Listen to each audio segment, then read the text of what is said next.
So here we go. The first Zoom RWI touchdown of 2023, right?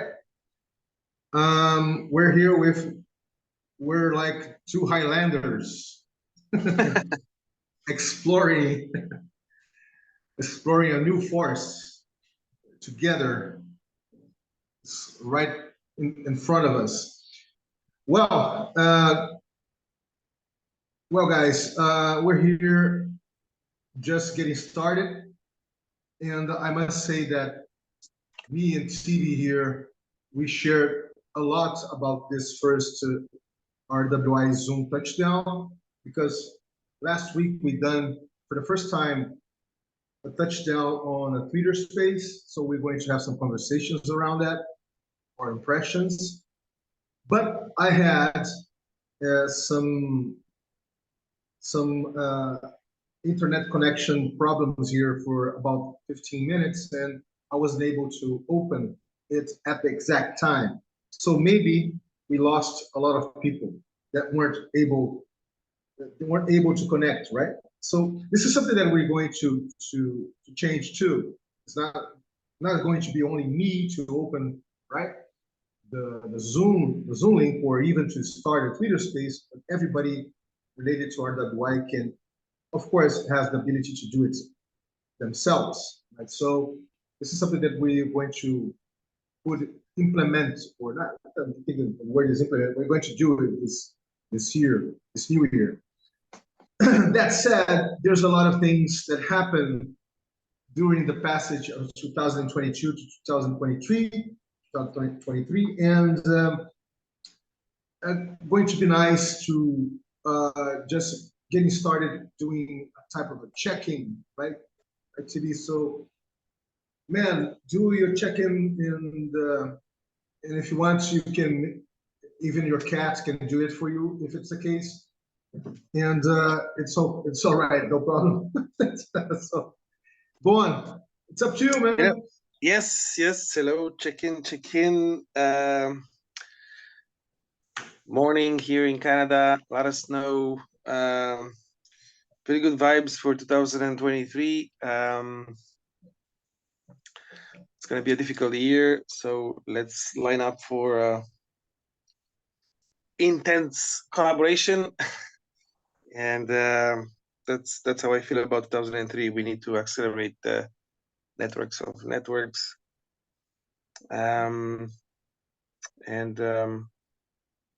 Yeah, so yeah, let's talk about our experience with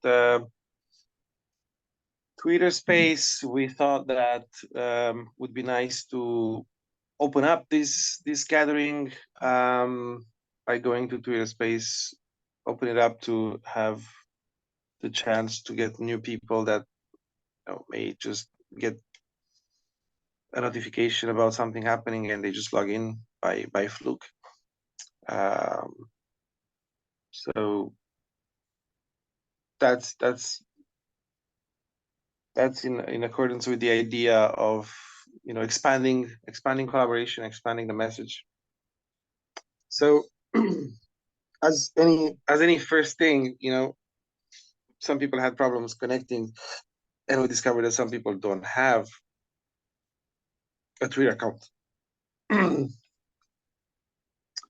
So the question comes back to how can we expand this meme of reimagining wealth and maybe let other people know that we exist and we're talking about this topic, and see if they want to join and contribute. If it's not a Twitter space, could it be Mastodon or some other things? It's funny because all these platforms now have become a little bit like political parties. The left people are on Mastodon, and the people that are associated with the traditional right are on Twitter. And so if you choose a platform, you're kind of choosing an ideology, and you bias your crowd, in these gatherings that we have. And we don't map into these left and right paradigm, right? I don't see ourselves. We never spoke politics, first of all, which is good, and I like to think that we here are beyond this left and right paradigm and blaming, and so Yeah, we actually are beyond in that sense, in the broader sense, even CD, because um, uh, all the things that are really found to me, things that are really matter for me, is all these investigations and explorations and peer-to-peer explorations, cultural and social explorations, economic explorations, around how can we reimagine ourselves through not only regenerative lenses or peer-to-peer dynamics lenses, but post post nation states um, macro narratives yes, archetype, right? So in that sense, the way that nation states wrap themselves up in this very binary way, very yeah, binary, the type of economics that you do in the larger scale, if it's a state-driven economics, if it's a market-driven economics, right? Or if you're left-wing or right-wing, things like that. It really, it's so old news. Like, it's obviously it doesn't work anymore. That doesn't work.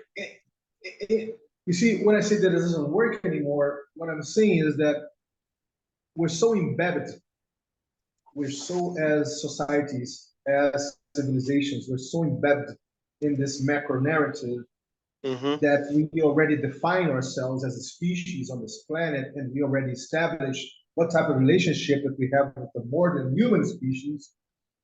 Like we are the superior species, like we are in the hierarchy of the food chain. This is a concept that we created, food chain, that we are the king of it, and we establish and we do what we do, whatever we want to do with ourselves or with our other species, with the planet itself. Um, it's impressive how this type of understanding of awareness, of type of awareness, type of understanding is still out there, very, very preeminently, I would say.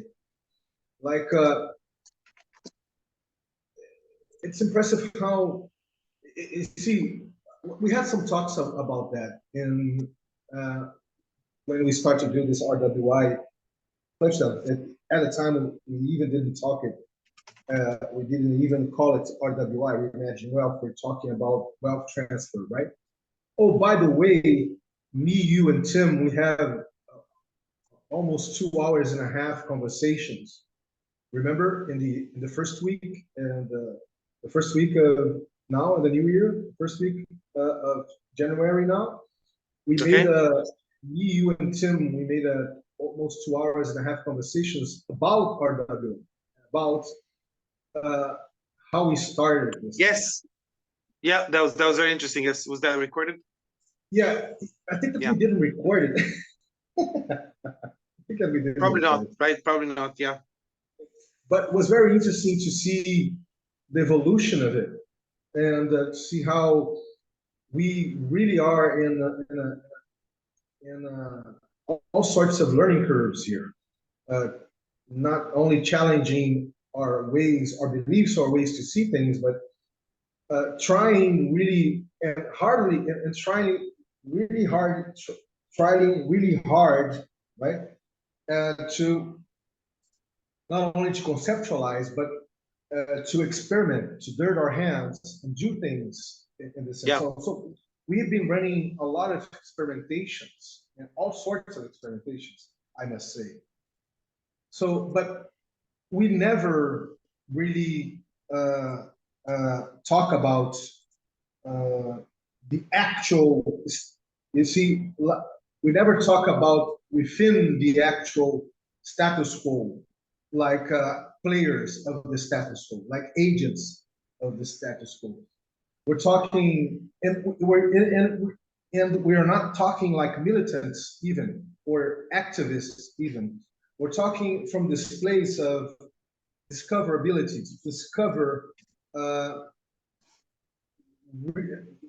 really discover ways to culturally and linguistically understand ourselves and understand the complexity that we as a species we find ourselves in, and not trying to get out of it with some recipe or some big solution or a new paradigm or nothing like that.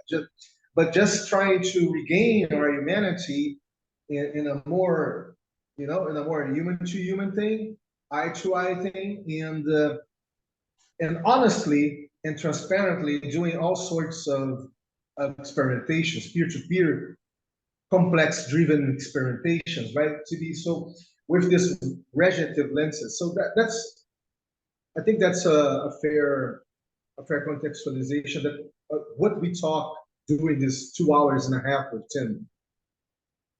Yeah, there was also some discussion that I liked about this organizational structure and the need to build bridges among organizations and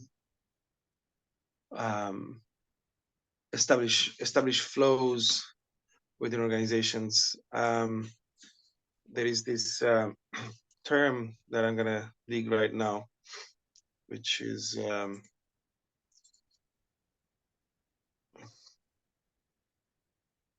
bear with me for 2 seconds here, is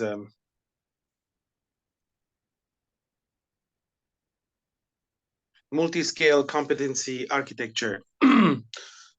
It's a way, we've spoke about the metaphor of an organism, how different,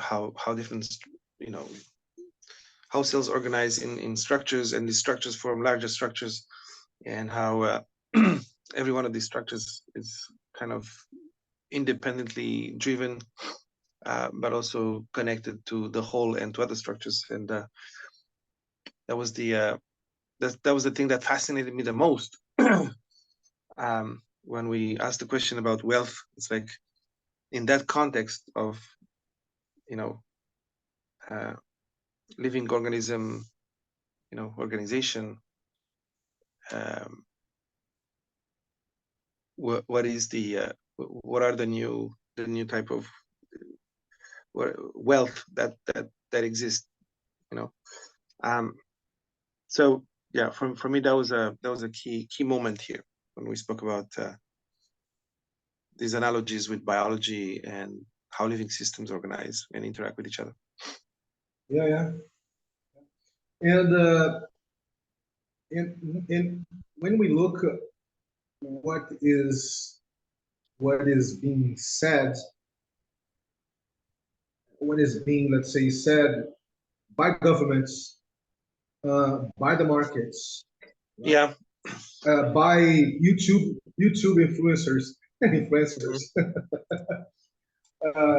whatever, as the forefront of the continuity of our existence in this planet is still very technological driven, like or it's more like reorganizing the macroeconomic, monetary and financial flows of the so-called markets to something more decentralized, right? Like the DeFi, decentralized finance, and even that itself is a drop in the ocean of the so-called centralized finance, right?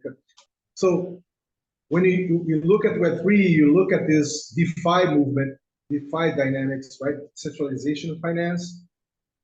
What you see is just a type of reorganization to to create economic incentives, you see, to decarbonize, let's say, the world itself, like to deco or so this becomes more like a macro narrative again, not something of so much substance that changes people's lives for good. So that is happening right now as we speak.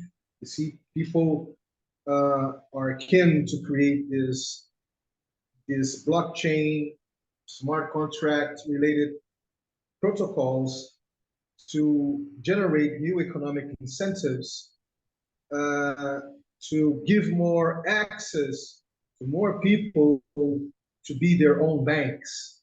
You know, for you to have you have your own accountability about your money, your financial life.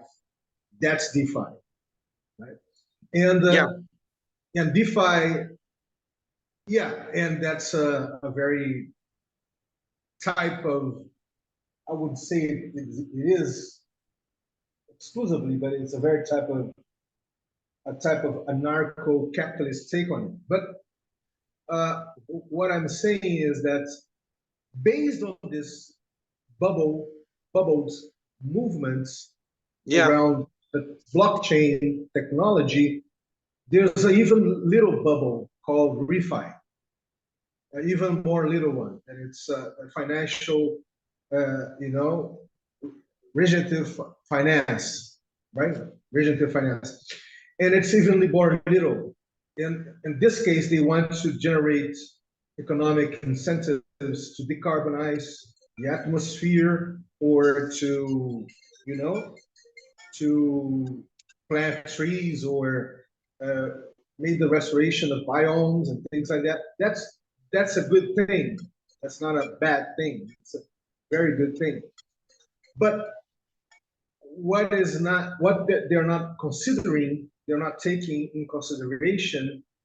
I think that they're starting to consider it now. I saw reports that I'm going to share TB with you for you to read, and everybody who wants to read, of the ReFi DAO report of 2022. They're starting to look at all sorts of capital, even, all sorts of capital, not only the financial monetary capital, to understand that ReFi can only be related to decentralized the so-called carbon markets, right? Or things like that.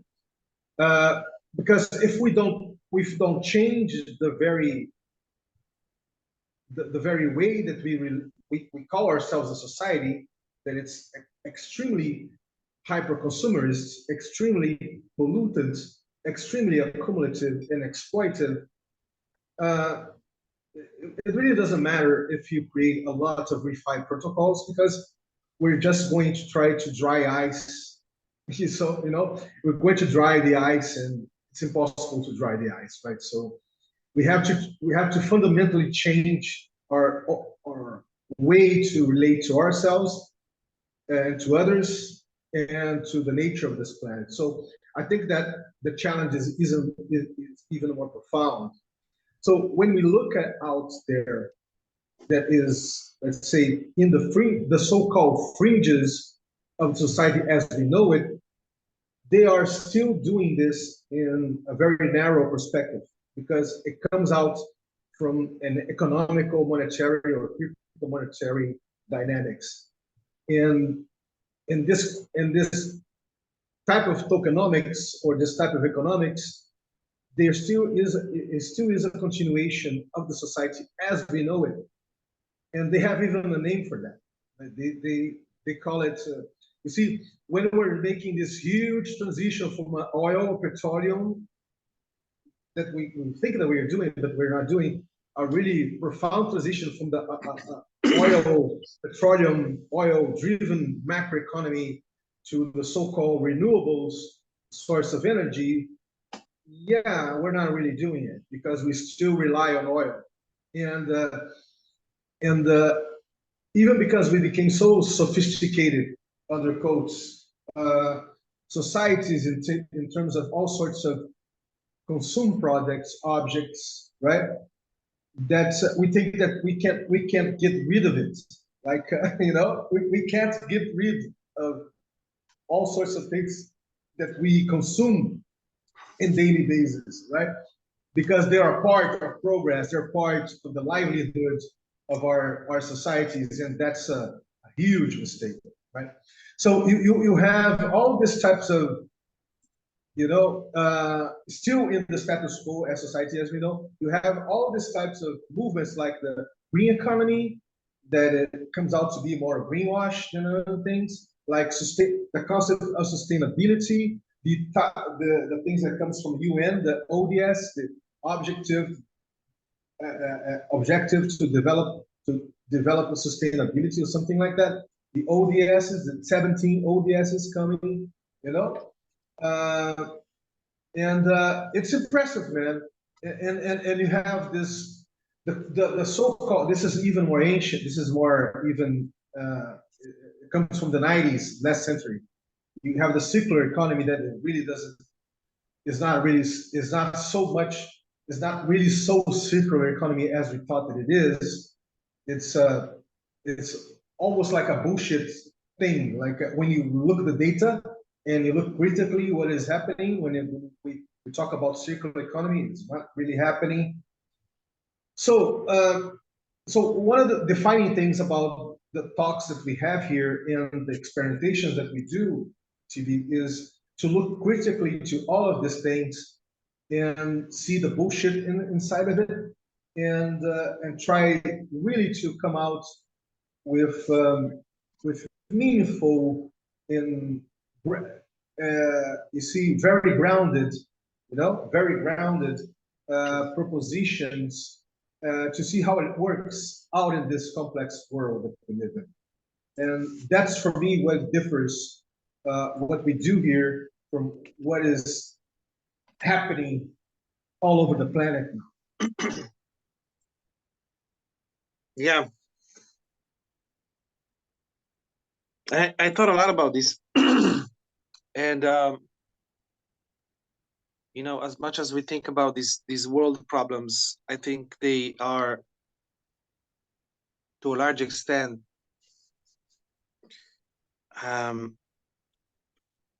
made more complicated by ideology. Because when you talk about, let's say, the environment and environmental issues, right? The way these people are thrown around as ideas by politicians, they're polarizing. And then and then the way people understand these, they understand it through the lenses of the ideologies that they have been fed. So at some point, even if let's say there's a very important topic about how to clean the oceans, or how to reduce carbon emissions, let's say, if that thing comes from the mouth of a Democrat, Republicans will be against, just because that thing came out of the other camp, and because they're pumped to be opposed to the other camp. They will treat it as a ruse rather than an invitation to do something positive. So they're gonna start thinking like, what's the catch, right? If that comes out from the World Economic Forum, let's say, people are very skeptical. Like, what's the catch again? You know what I'm saying? Yes, are they weaponizing these concepts of saving the environment in order to introduce more control? So you see how these topics are not simple anymore once you have people divided in camps in a competitive dynamic. It's like we cannot think about these problems in themselves. Okay, it depends who says it, and then we're going to scrutinize what's the catch, what's the intention behind. We can't just focus on the problem, okay, because we are locked into tribes that are at each other's throat. And so I think that's the problem. We cannot talk about world problems anymore. We have lost that capacity because we're not a collaborative society. We're a competitive society. Okay. And everybody tries then to take advantage of things.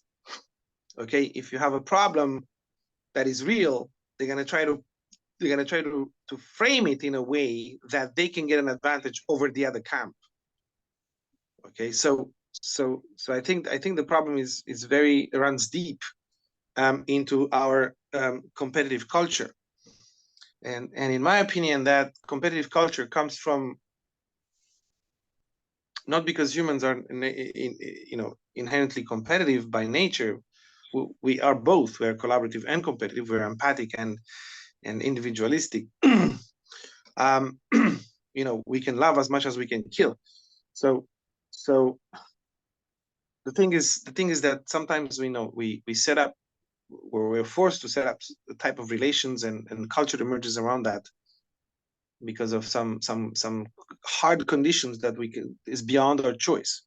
So in this particular case, I think what the problem is, I think it stems from governance and our ability to live together in larger groups.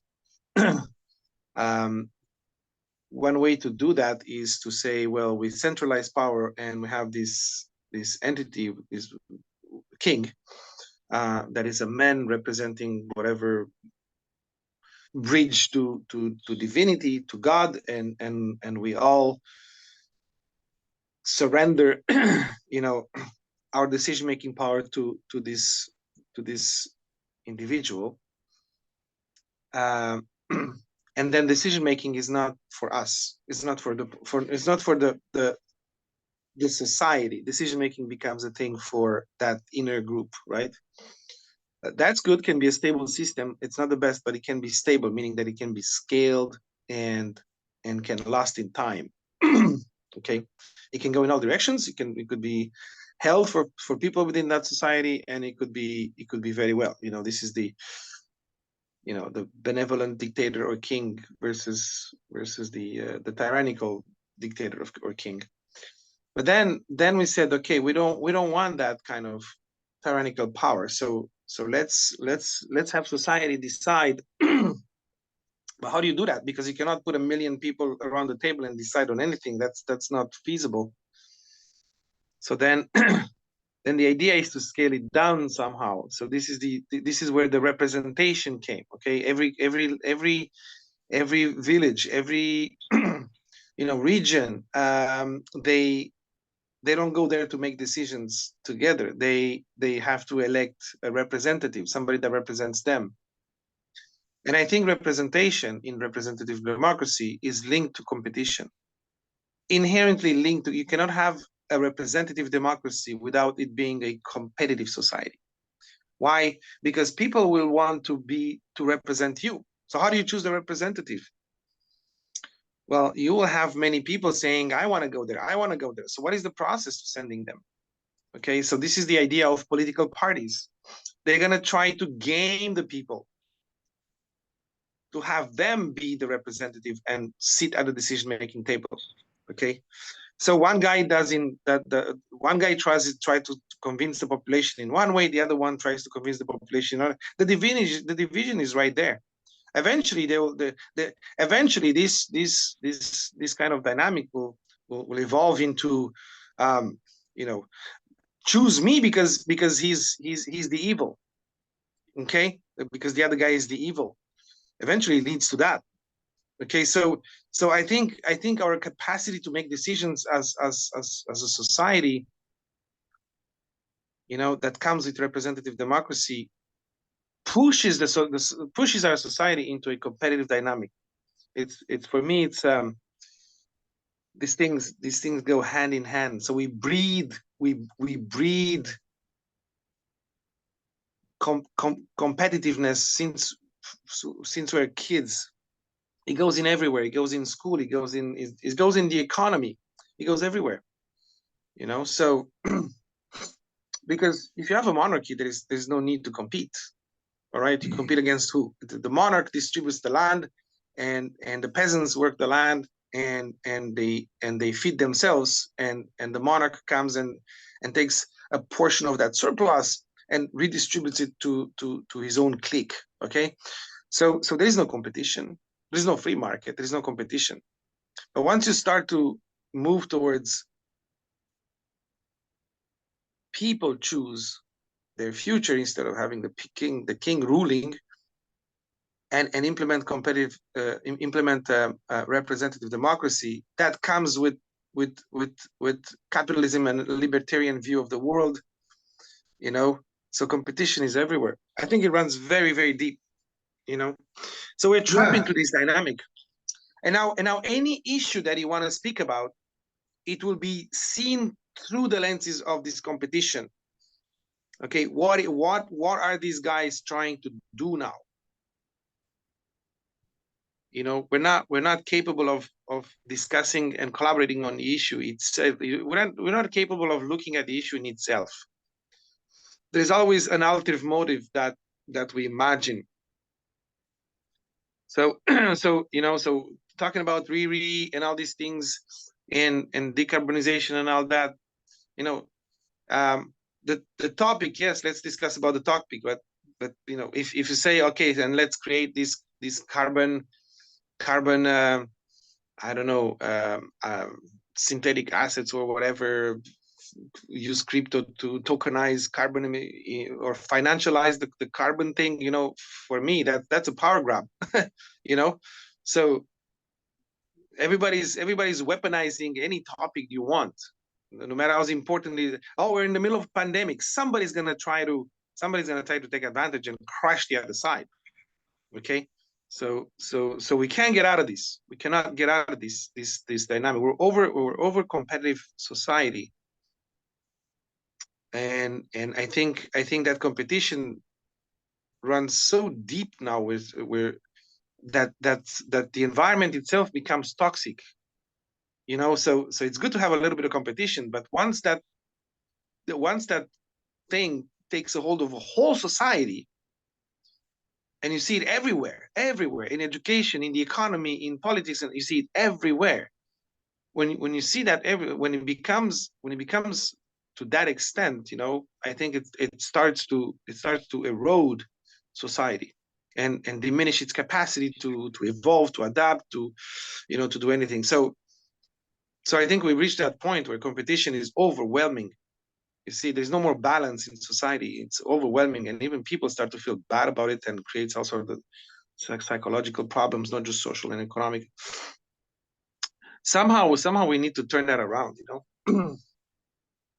Yeah, I think that's exactly to be what we have been talking about. Not only talking, we have been experimenting to see how we can deprogram, deconstruct, or destructure all this mimetic, you know, this cultural mimetic around this type of competitiveness. So we've been doing that. By the way, did you see a doc done by BBC in 2002 called The Century of the Self? Yes, The Century of Self. Yes. Yeah, it's like it's like a black and white documentary. Yeah, not only black and white, because they released it in 2002, right? In the very beginning of the 20th century, but it's a very interesting one. And I'm just going to read, I'm going to put here just for me to remind that we talk about this after. Here we go. And I'm just going to read the contextualization of this doc done by BBC, right? Wait a minute. So it's here we go. The story of the relationship between Sigmund Freud and his American nephew, Edward Bernays. Bernays, yes. Bernays invented the public relation profession in the 1920s, and was the first person to take Freud's ideas to manipulate the masses. He showed American corporations how they could make people want things that they didn't need by systematically linking mass-produced goods to their unconscious desires. Bernays was one of the main architects of the modern techniques of mass consumer persuasion, using every trick in the book, from celebrity endorsements and outrageous PR stunts to eroticizing the motor car, for instance. His most notorious coup was breaking the taboo on women smoking by persuading them that cigarettes Yes. were a The Freedom symbol Torch. of their independence and Yeah. freedom. But Bernays was convinced that this was more than just a way of selling consumer goods. It was a new political idea of how to control the masses by satisfying the inner irrational desires that his uncle had identified. People could be made happy and thus docile. It was the start of the all-consuming self, which has come to dominate today's world. Originally broadcast on 29th April of 2002 by BBC. So here we go, man. We have a century of self-doctrination, right? Self-doctrination, putting our ego in the forefront of everything, right? And creating this simulacra, a type of egotistical simulacra, egotistical bubble simulacrum Yeah. of that if you are not a citizen, but if you are a wealthy consumer, right, you and that's a synonym. That's the same thing that you're saying that you're a wealthy citizen. So, and that's the same thing to say that you are in a very, let's say, progressive, well-sustained democracy. You know, so here I think that this is the origin story of what we're talking here, right? We of course in the past centuries we didn't have knowledge. Wasn't something. First of all, we didn't have a very good concept of what is knowledge, because the first concept about knowledge, they came from the religious sites, the religious universities from Europe. Europe religious university. They understand that all the knowledge around God, all the knowledge around reality was related to God. So it was really divine, and it was only related for those religious men that had a direct relationship with God itself, right? With the monotheistic religions. And what I'm saying is that the concept of knowledge that we understand is still, until today, it's very content oriented. It's not interactive. It's not experiential. It came out from this religious driven universities from Europe during like a 500, 600, 700, 800 years ago, right? And it was the base. It was based on this type of understanding what is knowledge and what is forbidden to be known, right? The forbidden knowledge, what is forbidden to be known, or even those who are men of God who only have the right to know about things, about all sorts of this, what is considered knowledge, that the very concept of schooling was created. the very concept of schooling, you know? So when you look at the way that Europe colonized the rest of the world in the last 600 years, right? 6 centuries, you see that in terms of culture, the soft power the soft power of generating a new schooling culture was so bad as all the fighting, all the genocide that Europe, Portuguese and Spanishes and English, you know, all over created throughout the world, not only here in the Americas, but uh, in the Asia too, India and things like that. So in Africa too. So we have this concept. They created the concept of schooling, right? Schooling is the concept that is still is you see, schooling is still the way that we educate ourselves uh, about reality and the world around us.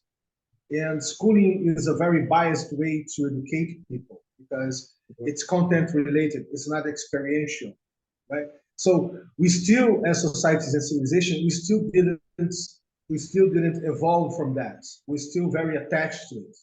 So when you hear policies, educational policies coming out from all societies, still nowadays, the most fringe things that people talks about is about putting putting education around technology, information technology, and robotics in the school program.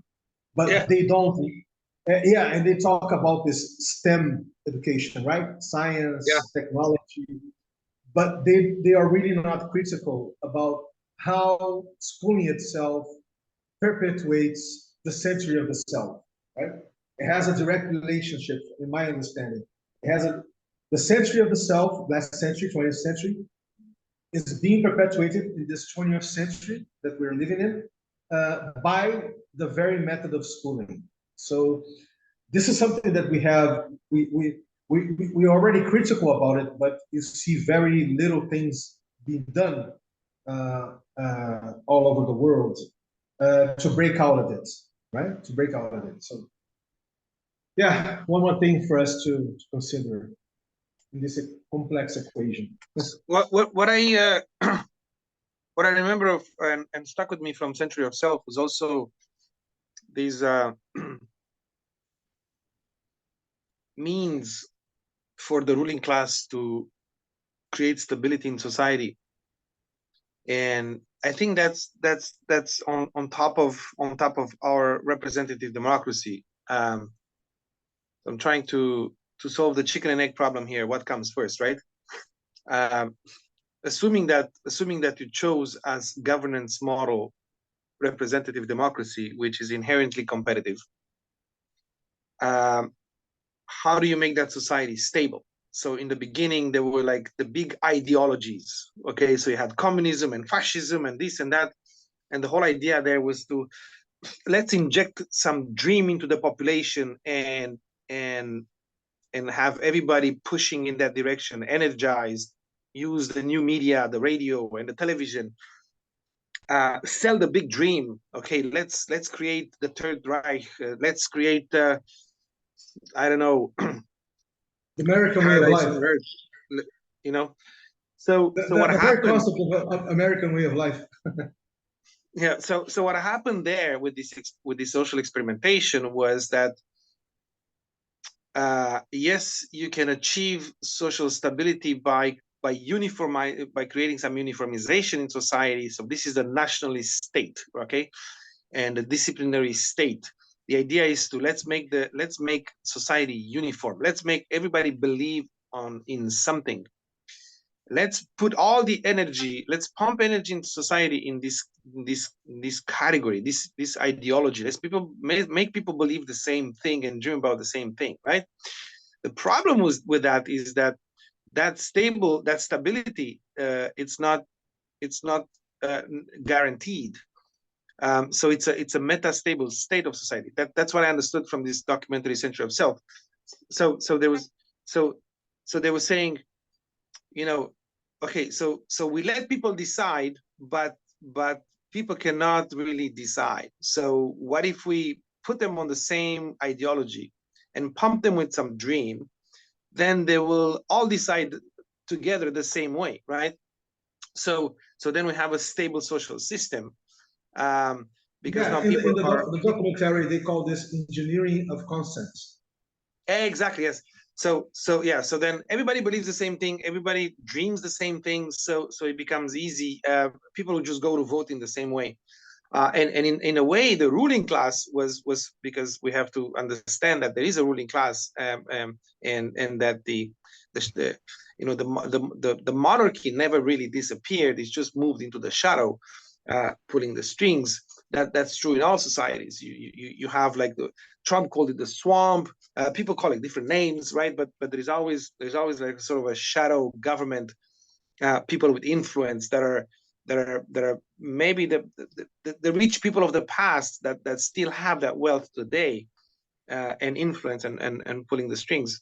These people never went away, right? Democracy is just a front. But in that kind of context, it's a way to appease the population. Okay, so give the population the feeling, or the make them believe that they choose, but they actually choose the same thing because they are injected with the same ideologies and same dream. The problem with that was that this kind of massive ideologies can turn against you, because you're pumping so much energy and you're creating a society that runs in one direction. But what if that society at some point changes course, and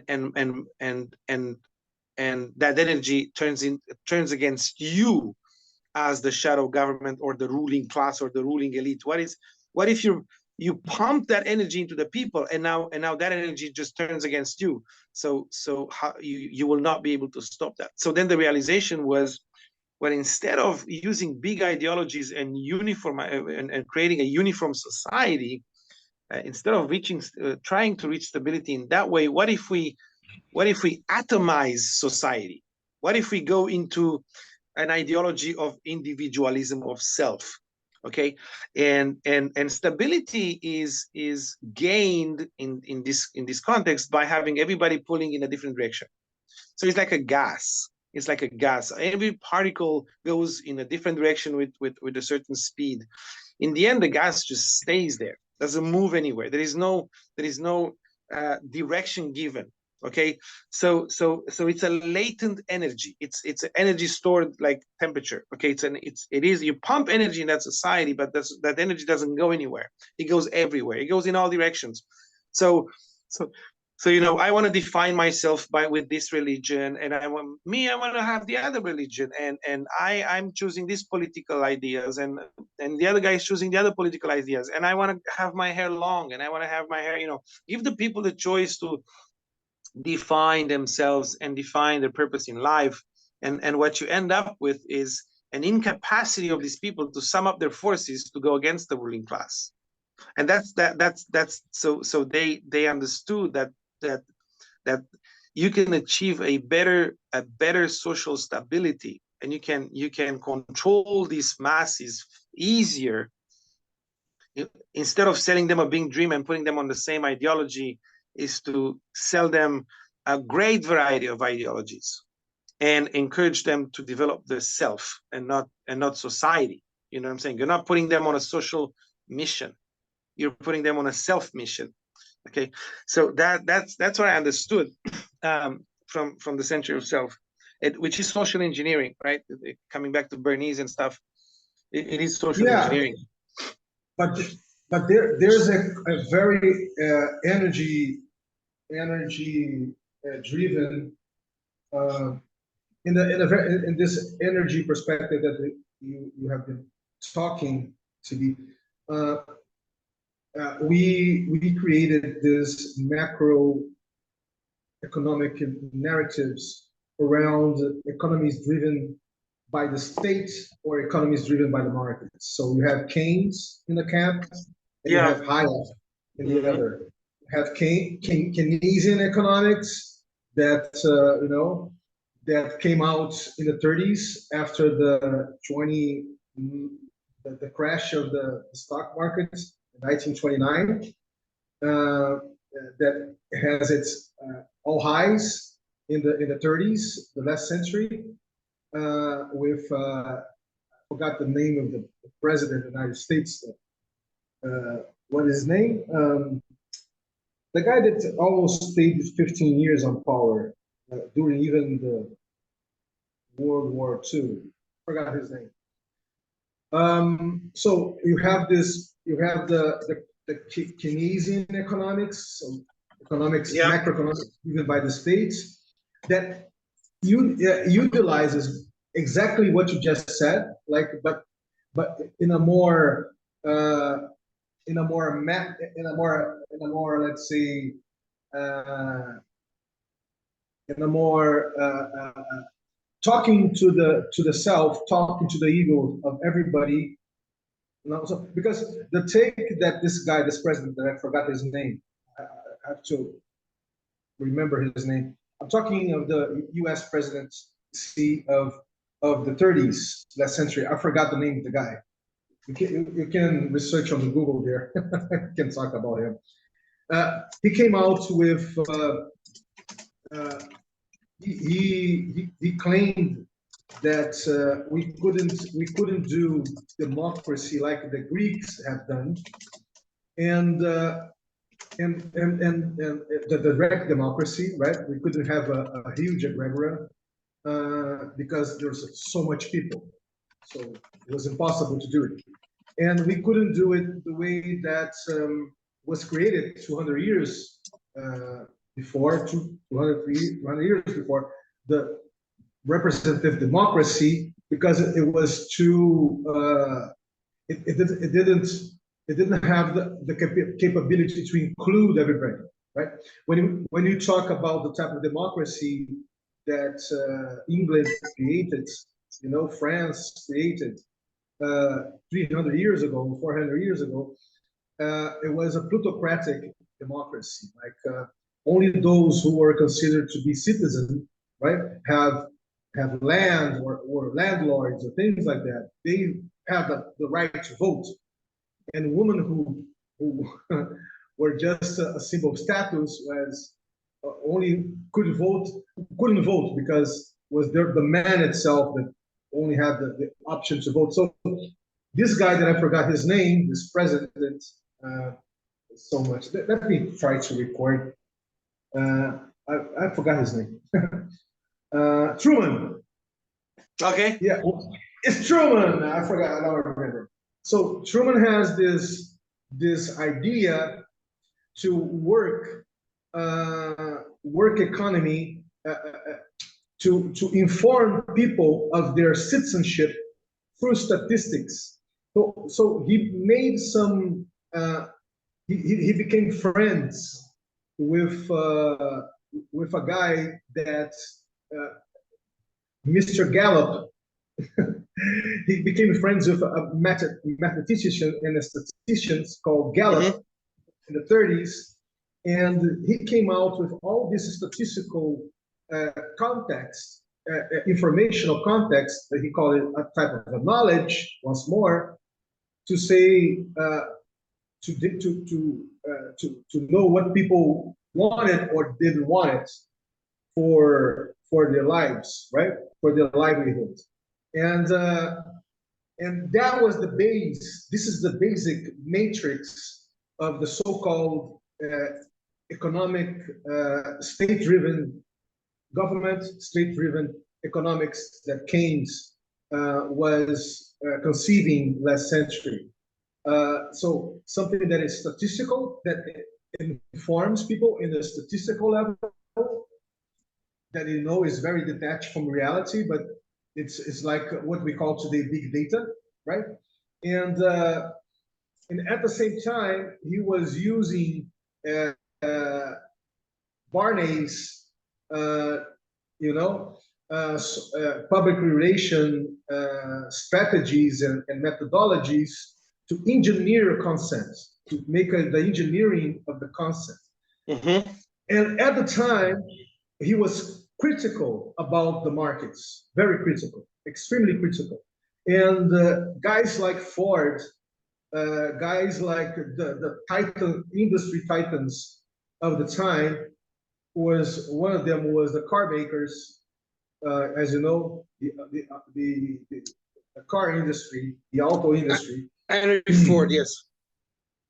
Yeah, they contract Edward Bernays to do the most impressive public relationship and subliminal institutional propaganda to say that progress and democracy was run by the markets. So one of the ideas that Edward had was to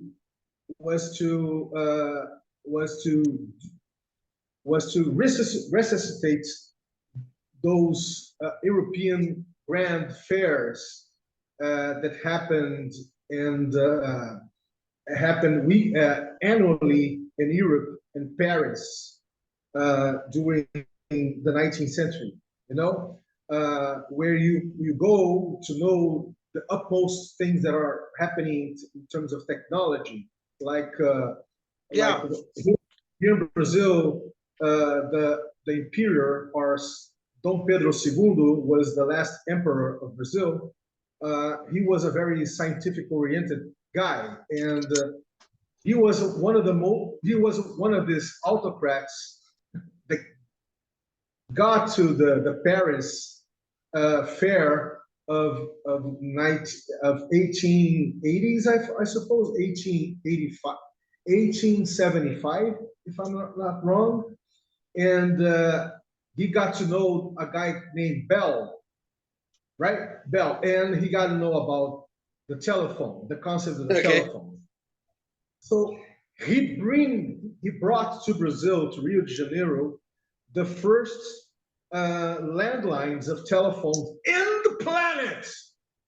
Was done by a Brazilian emperor called Dom Pedro II. Okay. This is incredible. It's an incredible story, isn't it?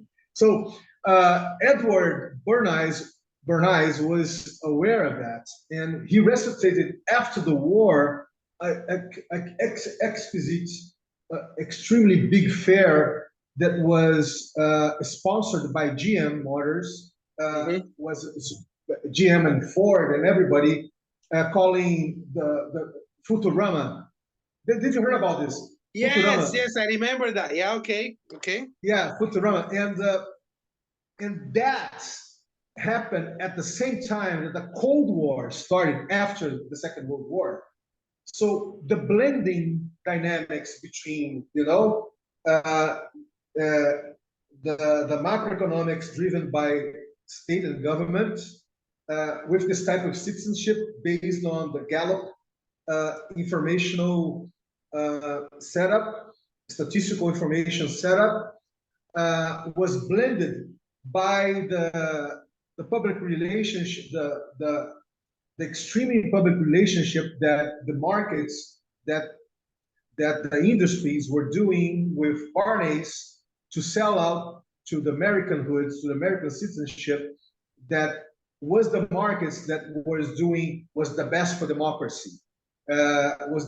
democracy, and they were the very, let's say, synonym of progress, you know, of progress. And so you can see all these trends starting to blend in the 50s of last century, see? And at the same time, the Cold War is starting.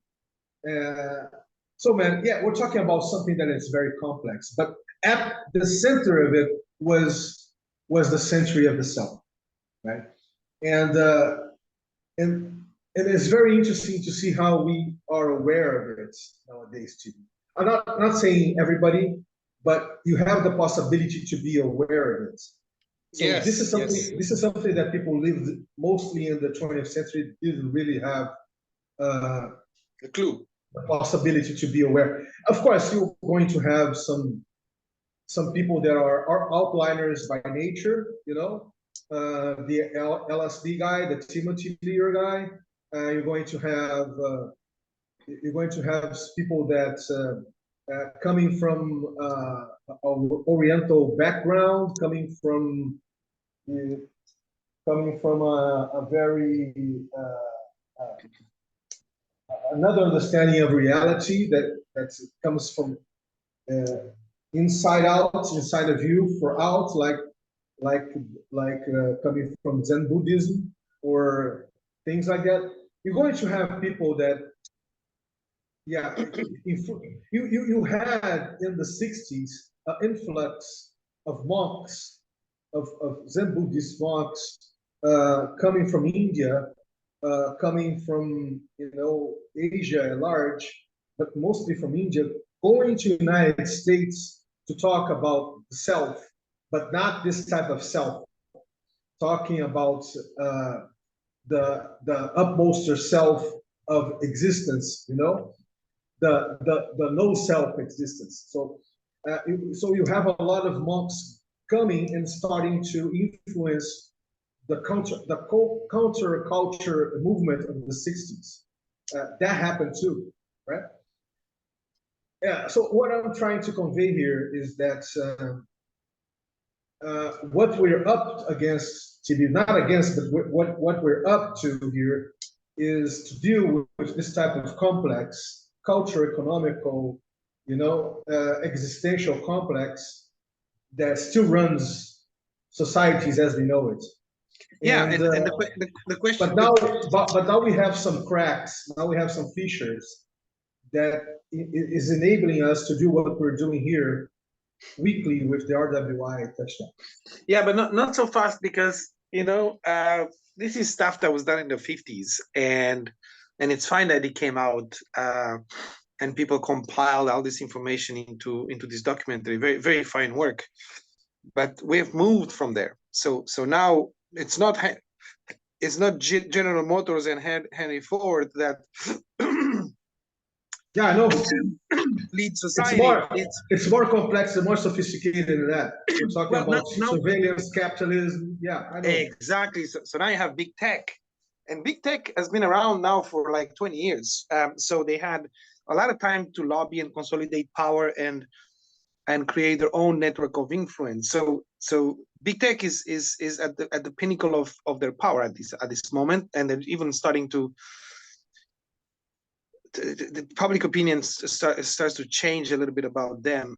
So let's say they reach the peak of their power and influence, because they're not seen as the saviors and messiah anymore. The people are starting to see them as evildoers, and they start to see the negative consequences of big tech. So, but the question is that if the powers in place back then with Bernays concocted these kind of ideology for us, okay, what is happening now? Under what influence are we now? Because I don't think this new big tech establishment is just sitting there idle, waiting for us to do something. They are actively trying to consolidate their power. So and you can see that it happens in all the spheres. So, for example, in the religious and cultural sphere, you were talking about these gurus from India that came to reinforce the culture of self. You have transhumanism now, right? You have transhumanism. You have this myth of pharmaceutical companies re-engineering human beings and making humanity better. And technology merging humans to AI and getting us closer to God in terms of knowledge and capabilities. So we are under a different spell. The question is, what is this? How, you know what I'm saying? What is this spell? Yeah. So we don't have to kid ourselves to say this is just a matter of the past. It's very present. It's just that. Yeah, I think that the past just informs us. The past informs us what became more complex, what became more insidious, what became more omnipresent, right? The past only informs us. But you're spot on, man. I'm agreeing totally with you there. But I think that differently from the past, uh, we have some awareness gaps, some cracks on these dynamics that more quantitative amount of people are being aware of it. It's not something massive still, but we're talking about dozens or hundreds of millions of people that are becoming aware of what we're talking about. Right? So this is something that me and you are talking in in a secretive manner in the bunker, if me and you were in a just talking something that only few people in the world would know about it. But I think that nowadays, I don't think I really feel it that people even, but mostly before the COVID-19 pandemic, right? The way that people became imprisoned, let's say, not only because of the biological virus, but the cultural one and economical one. So Yeah. what I'm saying is that there are fissures that are more in the sites now. They were hidden. They were hidden in our sites, but they became more visible for lots of people. You know, a lot of people. And I'm saying this to be not because of my own opinion about it. I say that based on my experiences, due to the fact that I deal with people coming with all walks of life every day, right, from different languages and cultures. So I can't speculate about the percentage of it because I'm not Gallup even. But what I'm saying is that there are some cracks and some fissures that are more preeminent now that wasn't before, and this is a very recent phenomenon. Like Yeah. that's what I'm just saying.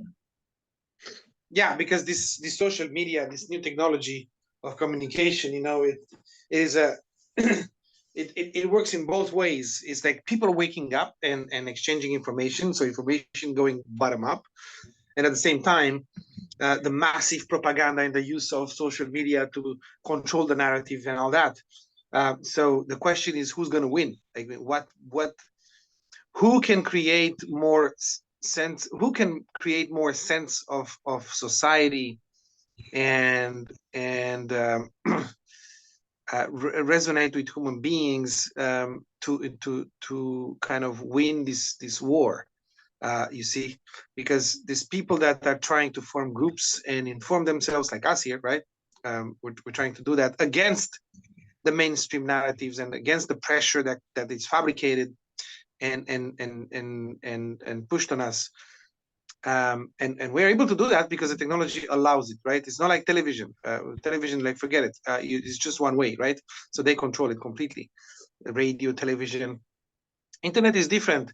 So how is this going to play out? Okay, because them too, they can use it to so they're banning people left and right from social media.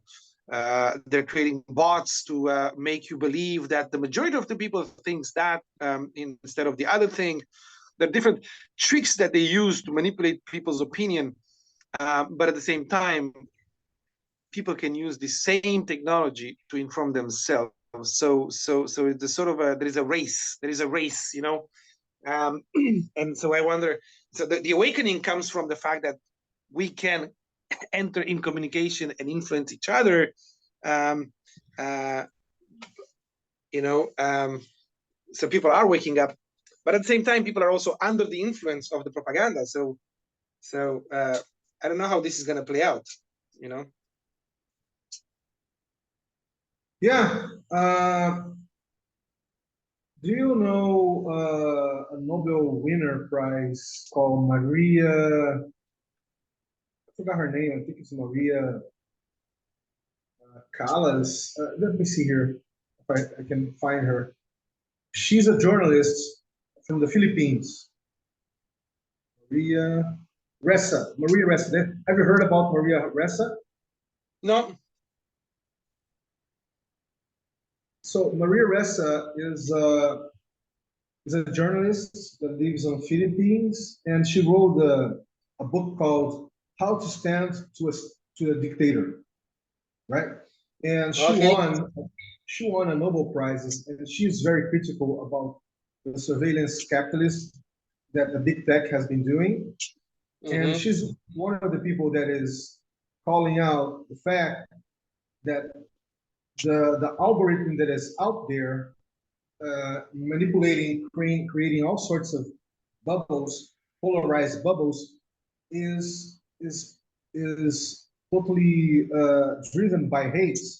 Like so, created this hate culture, and that's because and it's not only driven by hate, but driven by lies, right? So that generates all this disinformation ecosystem and this misinformation ecosystem. So you create this massive global Web2 social media platform ecosystem that is an echo chamber to create constantly polarizing positions, hate between people. And this is the surveillance capitalist, and she's very keen to start to create and co-create new algorithms. And she's looking to Web3 with this potential, but she, as us, don't believe that this type of Web3 that is out there, Ethereum or Bitcoin driven, has the capacity to do this. So she's very keen in trying to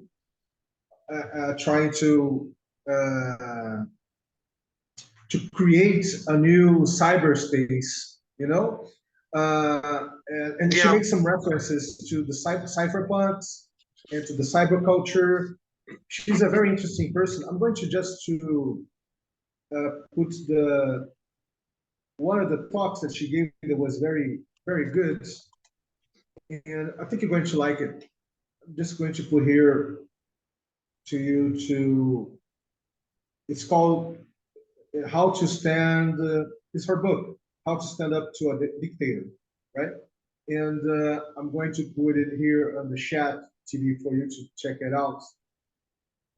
Yeah, here we go. And I really appreciated her opinions. So here we go. And I must say, man, she understands as she is aligned a little bit with our perspective here. Of course, she doesn't know about RWI, but she's aligned with our perspective here to understand that the way out of this complex surveillance capitalism algorithm thing that we're embedded in is through micro narratives, through peer-to-peer, through creating interesting, yeah, a new technology, a new technology, for this technology that is related to a very peer-to-peer dynamics based on ciphers, based on cryptographic technologies, right? DLTs. So for her, it's not something about a huge movement that will turn everything upside out, like will, you know, a massive tsunami of things that will change human species for good. For her, is about the very thing that we're doing here, co-creating. She doesn't say it with these words, but it's almost these words. She still operates in a very the status quo society as we know. She talks about the third sector, the NGOs. She talks about the you know, the role of the states. You know, she's talking about two types of economics. she's not out there in the fringes as we are, but Mhm. she she would be a person that would love to know the things that we're doing. Like I don't know if she has a clue because she's so, you know, this Nobel Prize thing makes her a celebrity, institutional celebrity. So I don't know how much she's aware that there are already all sorts of fringes around her. So, and RWI is one of them, right? So it's interesting to see people like her that is condecorated as a type of institutional celebrity having this type of conversation in a very lucid manner. So, and that informs, to be for me, how the cracks and the fissures are, you see, they're really out there, and people are really taking, uh, they're taking the responsibility to better understand it and to see how we can how we can go out of it. How we can you see transcend the actual state of things that we were inventing. So yeah.